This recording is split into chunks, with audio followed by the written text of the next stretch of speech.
আচ্ছা, আজকে তৈরি করে দেখাবো কাঁচা আমের মোরব্বা। সেজন্য বাজার থেকে ফ্রেশ কাঁচা আম নিয়ে এসেছি। এগুলোকে এখন পরিষ্কার পানি দিয়ে ভালোভাবে ধুয়ে নিয়েছি আর এগুলোর ছোকলাগুলোকে ছিলে নিয়েছি।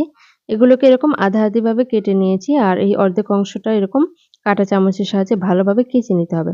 এটা কিন্তু কাঁটা চামচের সাহায্যে একদম অনেকটা সময় নিয়ে কেচে নিতে হবে। একদম ভিতর পর্যন্ত ডিপ করে কেচে নিতে হবে। তো কেচে নেওয়ার পর এগুলোকে আমি পানিতে ভিজিয়ে রেখেছিলাম ৮ থেকে ১০ ঘন্টা। পানিতে ভিজিয়ে রাখার পর এগুলো কিন্তু ফুলে উঠবে। এর পাশাপাশি এখন আমি এখানে চিনির শিরাটা তৈরি করতে যাচ্ছি।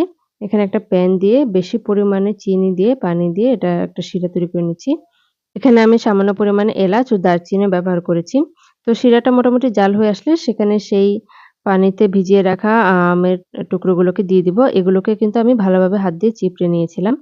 এখন এগুলোকে ভালোভাবে উল্টে-পাল্টে জাল করে নিতে হবে বেশ কিছুটা সময়।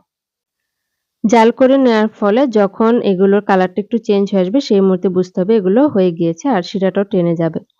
তো আমার অনেকক্ষণ জাল করে নেবার পর এটার এই অ অবস্থা হয়েছে। এখন এগুলোকে আমি সারারাত রেখে দিয়েছিলাম শিরা ডুবিয়ে। এরপর এটা পরিবেশনের পালা।